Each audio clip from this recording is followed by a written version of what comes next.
UK, there was a case regarding Interflora where Google kicked Interflora off the Atlas index. Interflora were probably responsible for that in some way as well, no doubt, but ultimately Matt was responsible for making sure that every mother in the UK didn't get flowers for Mother's Day this year.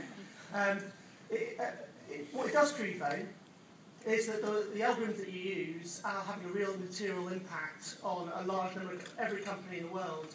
How long do you think the work that you guys do will remain unregulated? How long do I think the work we do will remain unregulated? That is an interesting question. I'm just a web spam guy. I'm not a lawyer, so let me preface it with that. I've actually had the enjoyment of getting to talk to regulators on both sides of the Atlantic, right, for FTC and EC, and so far that's actually gone relatively well. From our perspective, we try to make sure that we run the search engine, we run Google, just like you guys would run the search engine, like you would run Google if you were in charge.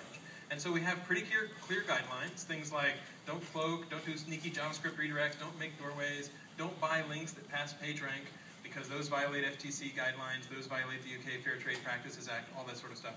We enforce that on both small and large companies. You don't always hear about it, because when we take action on a large company, we're not as more likely to talk about that, just like we don't always talk about it when we take action on a small company.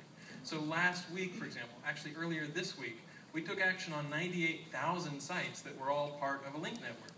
We don't feel the need to call those specific sites out, right? So we're probably not going to say, this site did badly, this site didn't do badly, those sorts of things.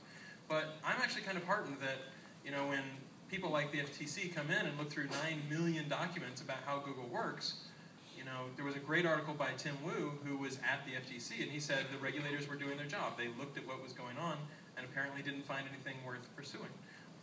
From working at Google for 13 years, I think we try to do a pretty principled job.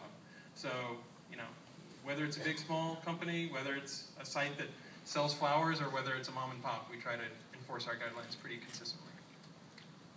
My question's kind of a two